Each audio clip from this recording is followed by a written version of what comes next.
falará pela outra recorrente. Tem a palavra, doutor.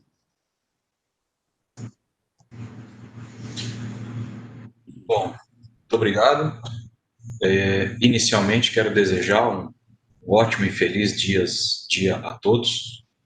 Quero aqui me engajar na corrente de boas energias para a pronta recuperação da presidente do TST, relatora originária desse recurso de revista, antes da sua redistribuição. Envio boas energias aqui da minha Ribeirão Preto para a pronta recuperação.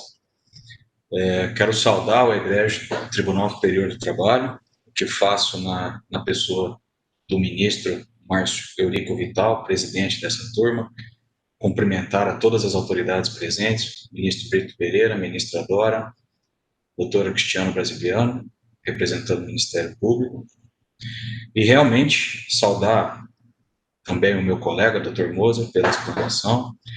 E realmente, como disse o colega, é um caso talvez único na Justiça do Trabalho, pela sua complexidade, mais de 1.000 reclamantes ali pretendendo receber os seus direitos, uma reunião feita dessas execuções, tornando o valor da dívida assombroso, muito grande, e vou, antes de tudo, fazer um apanhado rápido do histórico do processo para entendermos como chegamos até aqui.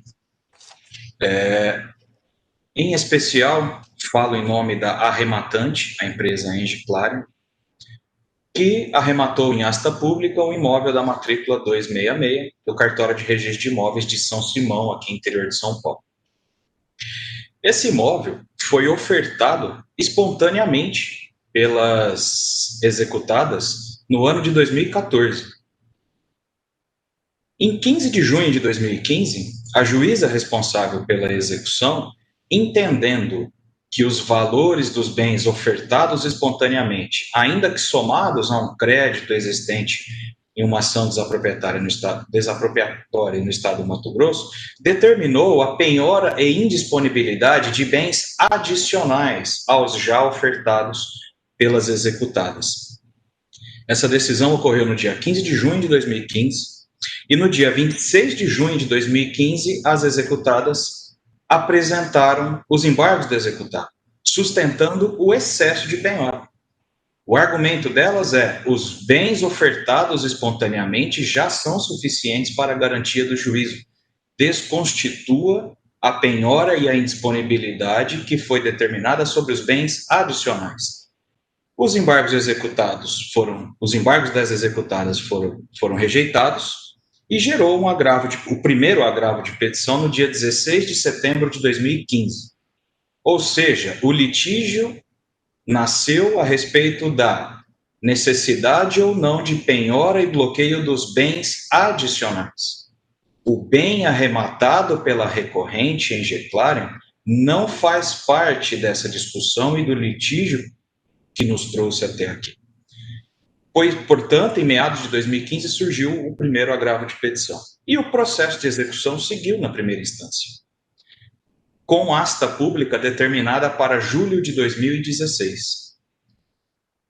No dia 1º de julho, as executadas apresentaram uma petição solicitando a suspensão da asta pública, em primeira instância.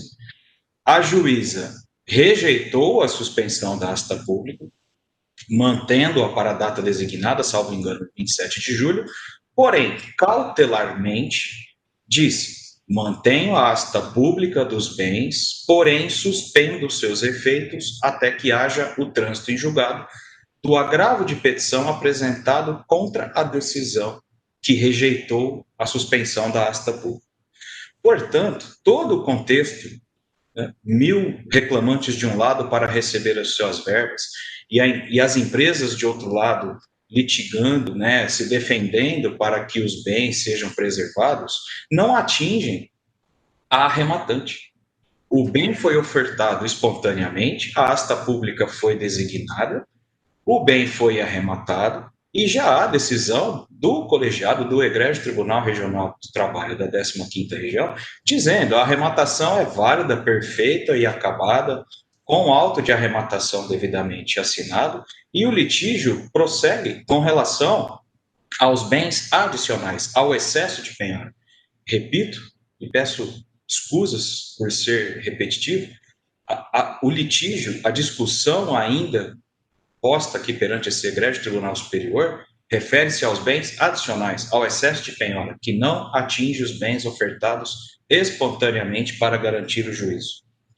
Portanto, considerando que o excesso ou não de penhora não atinge o bem e nem compõe nenhuma das hipóteses do parágrafo 1º do artigo 903 do CPC, estes, sim, suficientes a uma anulação ou desfazimento da arrematação, é o caso de aperfeiçoarmos a arrematação feita pela empresa Agenclara, permitindo a expedição da carta de arrematação para que ela possa transferir o imóvel por ela arrematada ao seu nome e passar a exercer todas as prerrogativas como proprietária do bem. O litígio complexo, sim, grandioso, sim, não afeta o bem ofertado espontaneamente pela empresa e devidamente e perfeitamente arrematado pela recorrente em Giclário. O acórdão do egrégio tribunal, como salientado pelo nobre ministro Brito Pereira, relator, é claro em dizer que ainda há dívidas pendentes, e é claro também em dizer que, se é que houve quitação das verbas trabalhistas, elas são supervenientes à asta pública. Não podemos desfazer um ato perfeito e acabado nos termos da lei ocorrido no passado por um evento superveniente. A arrematante não pode ficar à mercê de fatos futuros. O caput do artigo 37 da Constituição fala que o princípio da eficiência do Estado e o artigo 903 do CPC é claro. Inexistindo argumentos do rol dos incisos do parágrafo 1º do 903, o verbo está no imperativo, será emitida a carta de arrematação e o arrematante será definitivamente se tornado proprietário daquele imóvel por ele arrematado.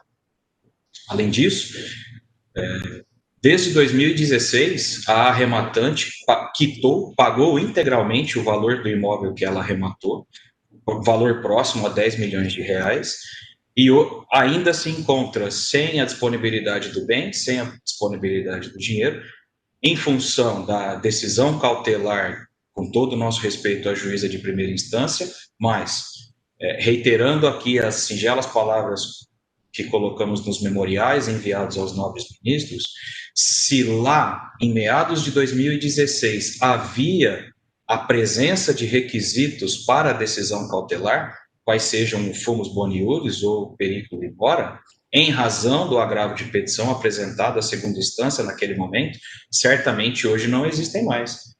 Essa decisão cautelar monocrática foi proferida num contexto de incerteza sobre os efeitos da arrematação. Tanto é que ela foi proferida uma semana antes da asta pública. Feita a asta pública, perfeita e acabada, e tendo decisão colegiada dando validade a essa decisão, certamente não existem mais os requisitos para manter essa decisão cautelar monocrática, o que rogamos, respeitosamente, fazendo uso da palavra, para que vossas excelências, em mantendo a decisão da segunda instância, reformem e substituam a decisão cautelar para que a arrematação seja reconhecida como perfeita e acabada, tanto quanto decidido no acórdão recorrido, e gere os seus efeitos jurídicos. Era isso que eu respeitosamente gostaria de dizer, agradecendo e mais uma vez pedindo que o nosso Senhor proveja a pronta recuperação da ministra Maria Cristina Peduzzi. Muito obrigado, bom dia a todos. Bom dia, obrigado, doutor. Ministro Brito Pereira, algum esclarecimento? Senhor presidente, apenas, de fato, ficou bem delineado. As executadas insistem na quitação e a extinção desse feito,